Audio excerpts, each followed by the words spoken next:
49 ஹெச்பிக்கு எவ்வளோ ப்ரெஷர் தான் இருக்கும் அப்படின்னு பார்க்கலாம். ஸோ ஸ்டெபிளைசரில் ஏன் பண்ணுறோம் அப்படின்னு இந்த வீடியோ ஃபுல்லாக பாருங்கள் சொல்கிறேன். ஸோ இது ஐடியில் இப்போ நான் ஸ்டார்ட் பண்ணி ப்ரெஷர் செக் பண்ண போகிறேன். சரிங்களா, இது வந்து அவங்க நம்ம பிரதர்ஸ் தான். ஸோ இந்த வண்டி 49 ஹெச்பி 2023 மாடலு. ஸோ நான் 2013 தான் எவ்வளோ இருக்குது அப்படின்னு பார்க்கலாம். அப்படின்னு பார்த்தாக்கா 4000 பாஸ்கல், அதாவது 4000 பிஎஸ்ஐ அப்படின்னா பவுண்டு பர் ஸ்கொயர் இன்ச்சுன்னு சொல்லுவாங்க. சரிங்களா, அது யூனிட்டு.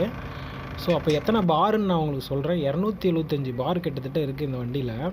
ஸோ அவ்வளோ ஸ்பீடு கொடுத்தும் இந்த வண்டி ஏன் அப்போ வந்து ஃப்ரண்ட் பக்கெட்டுக்கு வந்து ஸ்லோவாக வேலை பார்க்குது அப்படின்னு சொல்லிட்டு யாருக்கும் தெரியல இன்னும். ஸோ அது என்ன ரீசன் அப்படின்னாக்கா, ஒரு 20 வயசு பையன் ஒரு 40 வயசு இருக்கிறவங்க செய்கிற மாதிரி தான் ஒர்க்கு. சரிங்களா, அதுக்கேற்ற மாதிரி தான் அந்த வண்டியும் பர்ஃபார்மன்ஸ் பண்ணும். அதில் எந்த மாற்றமும் கிடையாது. ஸோ உங்களுக்கு பாருங்கள், இது வந்து 1500 ஆர்பிஎம்மில் நம்ம இப்போ ஏன் ஸ்டெபிளைசரில் பண்ணுறோம் அப்படின்னாக்கா, ஸோ அதுக்கு ஏஆர்வி கண்ட்ரோலே கிடையாது. ஒட்டுமொத்த ப்ரெஷரும்